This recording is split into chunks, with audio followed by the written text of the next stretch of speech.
오늘 말씀의 제목은 우리의 아픔 속으로 들어오신 사랑이라는 제목이고, 함께 나눌 주제에 대한 것은 관계론적인 사랑입니다. 한번 따라해 보겠습니다. 관계론적인 사랑. 우리가 오랫동안 살펴봤던 이 장면은 기도하는 장면입니다. 이제 내일은 제가 새벽 설교를 전도사님께 부탁을 했고, 오늘 노예 갔다 오는 내용 때문에 그 다음 시간부터는 이제 저희들이 이제 예수님 체포되는 장면으로 넘어갑니다. 오늘까지 살펴보는 것은 기도하는 장면이고, 이 장면은 우리가 너무나 잘 아는 장면입니다. 피가 땀이 되도록 하는 그런 장면, 너무나 많이 또 들었고 또 묵상했던 그런 잘 아는 장면인데요. 그래서 그런지 모르겠지만 이 익숙함 때문에 우리는 어쩌면 가장 중요한 질문을 놓치고 지내는 경우가 많았는지 모르겠습니다. 전능하신 하나님의 아들이신 예수님께서 왜 이토록 처절하게 고통스러워만 하셨을까? 그 대답은 다른 데에서 찾을 수가 없고, 바로 저와 여러분을 향하신 그 깊고 깊은 사랑, 그 관계 때문이었다라는 내용으로 오늘 함께 더 생각하고 은혜를 나누고자 합니다. 사실 예수님께서 이런 끔찍한 고통을 겪으실 필요가 전혀 없는 분이셨습니다.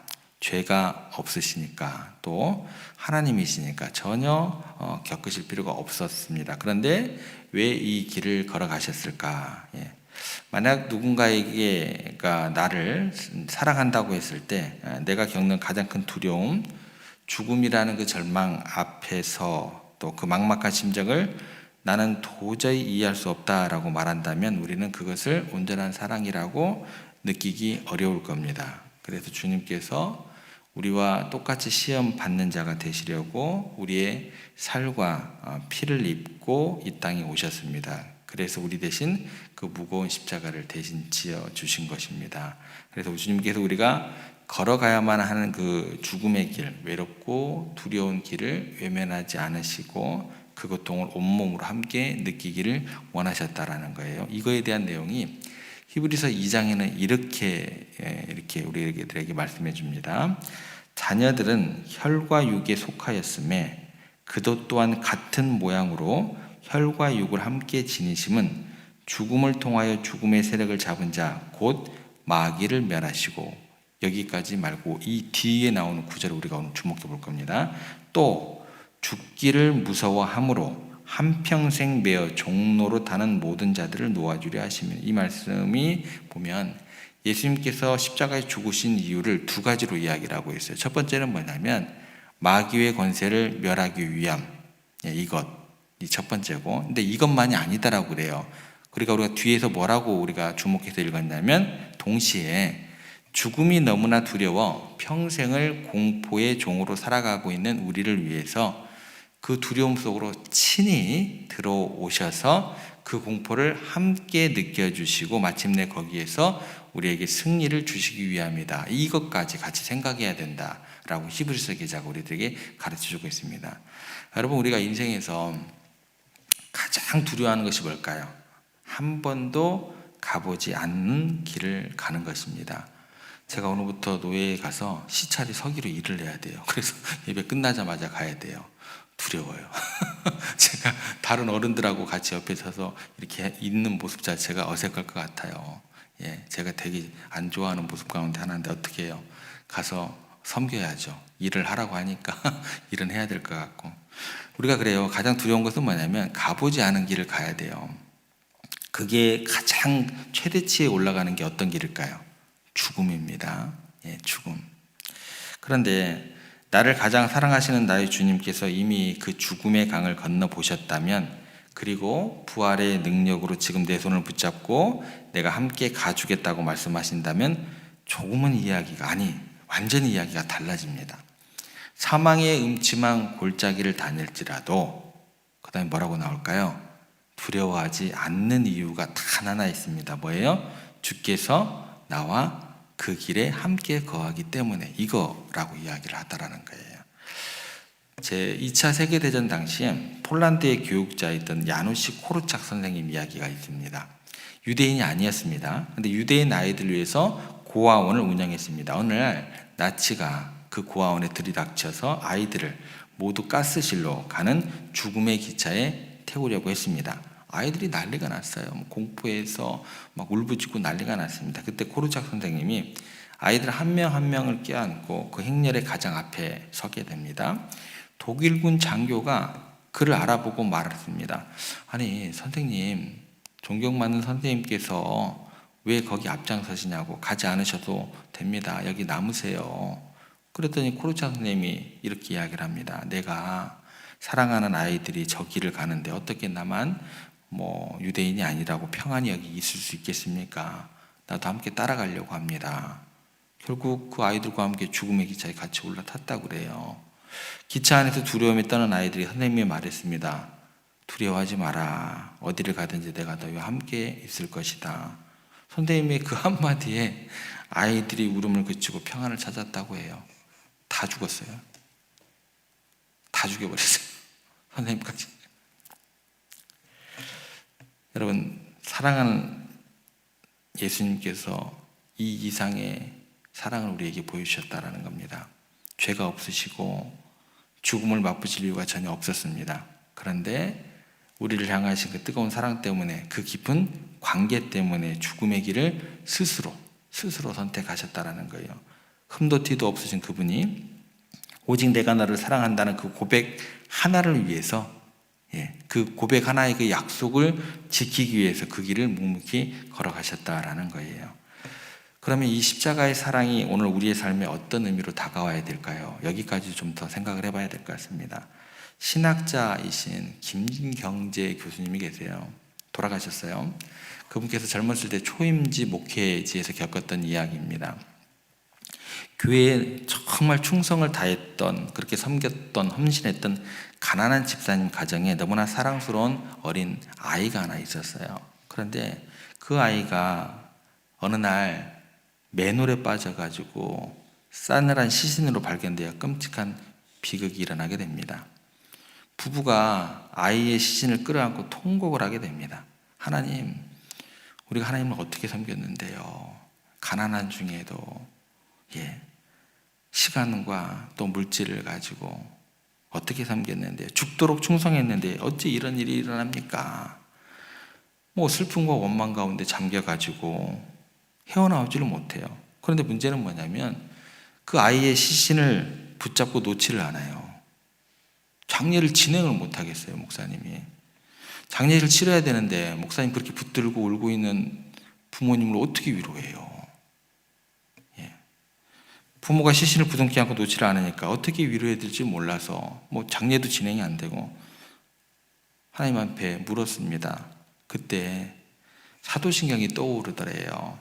장사된 지 사흘 만에 죽은 자 가운데서 다시 살아나시고, 집사님 부부에게 가서 조심스럽게 말했습니다. 어떻게 자신 있게 얘기할 수도 없잖아요.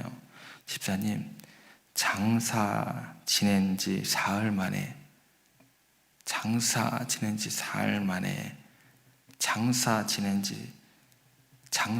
바 되었다.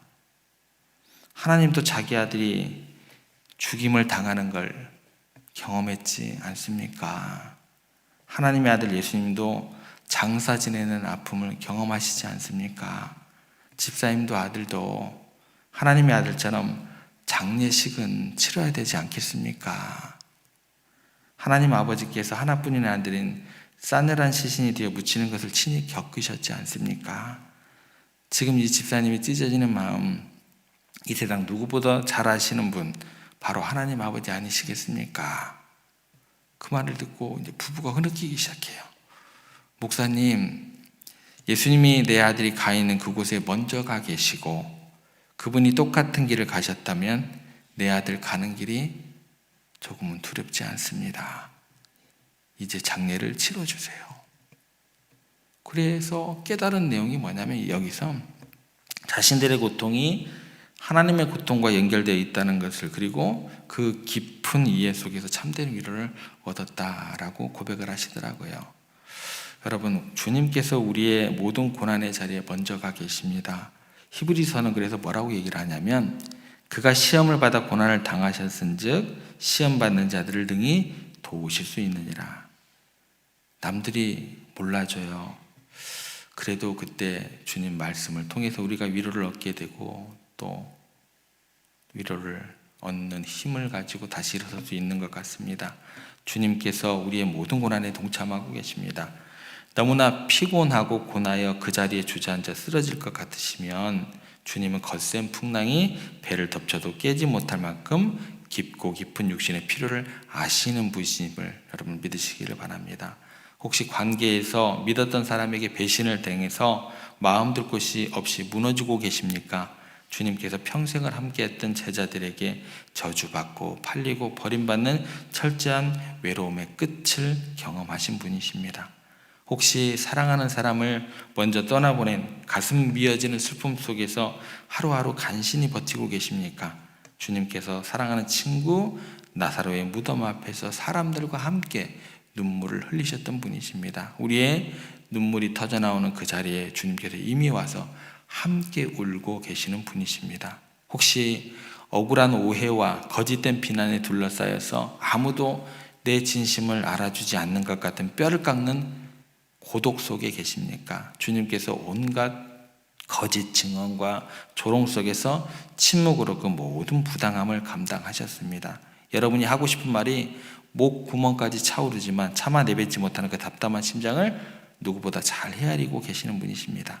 혹시 차마 입에 담을 수도 없는 끈질긴 유혹과 싸우며 매일 밤 홀로 영적인 씨름을 하고 계십니까? 주님께서 광야에서 40일 밤낮으로 줄이시면서 우리가 상상할 수 없는 시험을 받으셨으나 이기신 우리 주님이십니다. 혹시 하나님마저 나를 외면하신 것 같은 그 칠흑 같은 영혼의 어둠 속에 지금 홀로 거하시고 계십니까? 주님께서 십자가 위에서 나의 하나님 어찌하여 나를 버리셨나이까? 그렇게 외치심으로 우리의 인생이 마주할 수 있는 가장 깊은 절망의 바닥까지 친히 내려가셨던 주님이십니다. 여러분, 우리가 눈물 흘리는 모든 자리에 주님께서 이미 자리하고 계십니다. 우리가 주저앉는 모든 절망 구덩이를 이미 통과하셨습니다. 우리와 주님과의 관계는 그래서 세상 그 어떤 관계보다 깊습니다. 주님께서 우리를 온전히 이해하시는 유일한 분이심을 여러분을 믿어 의심치 않게 되시기를 부탁을 드립니다. 그런데 오늘 본문에 보면 그 위대한 사랑 앞에서 우리가 어떤 모습인지를 잘 보여주는 구절이 나와요. 주님께서 제자들에게 간절히 부탁하십니다. 내 마음이 심히 고민하여 죽게 되었으니 너희는 여기 머물러 나와 함께 깨어 있으라. 나와 함께 좀 있어다오. 이것은 연약한 인간의 외로운 고백이자 눈물 섞인 통곡이었습니다. 그런데 제자들은 어떻게 했어요? 그 깊은 고통을 이해하지 못하고 잠이 들고 말았습니다. 어쩌면 이게 이제 우리들의 모습인지 모르겠습니다. 우리는 너무나 오랫동안 십자가라는 단어에 익숙해진 나머지 주님의 고통에 무감각해지는 경우가 굉장히 많아요. 어쩌면 예수님을 고통을 느끼지 못하는 초인처럼 우리가 착각하는 경우가 얼마나 많은지 모르겠습니다. 예수님은 당연히 십자가 지러 오신 분이니까 고통 없이 가볍게 그 길을 넉넉히 가셨을 거야. 마치 잘 짜인 각본처럼 아무런 갈등 없이 그 길을 가셨을 거라고 우리는 너무나 쉽게 그렇게 생각해버리더라는 거예요. 그런데 예수님께서는요, 고속도로를 질주하듯 쉽게 십자가로 가신 게 절대 아니에요. 그 길은요, 잘 닦인 아스팔트 길이 아니었습니다. 한 걸음만 떼어도 발이 찢기는 가시밭길이었고 숨이 턱까지 차오르는 가파른 골고다 언덕길이었어요. 처절한 고통 속에서 그분께서는 그 길을 걸어가셨음을 우리가 기억해야 된다는 거예요. 그럼에도 불구하고 주님께서 잠든 우리를 깨우면서 이렇게 말씀하십니다. 일어나라, 함께 가자, 함께 가자. 이것이 우리를 향하신 주님의 변치 않는 사랑의 초청이 되는 겁니다. 주님께서 겟세마네 동산에서 그러나 나의 원대로 마옵시고 아버지의 원대로 하옵소서라고 기도하셨고 자신의 뜻을 꺾고 아버지의 뜻을 선택하신 이 위대한 그러나의 순종이 있었기에 오늘 우리가 구원받고 승리하는 삶에 되었음을 기억하시기 바랍니다. 그러면 이제 우리의 차례입니다.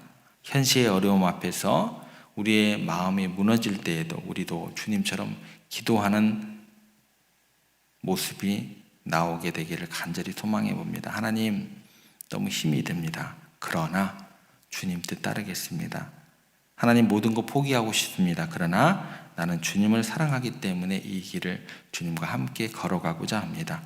이 위대한 순종의 고백을 통해서 여러분들의 삶의 모든 순간에 당신의 아픔 속으로 찾아오시는 주님과 깊이 동행하시면서 그 안에서 참된 평안과 승리는 누리는 삶이 되시기를, 오늘 하루에 여러분들의 삶이 되시기를 주님의 이름으로 축복합니다.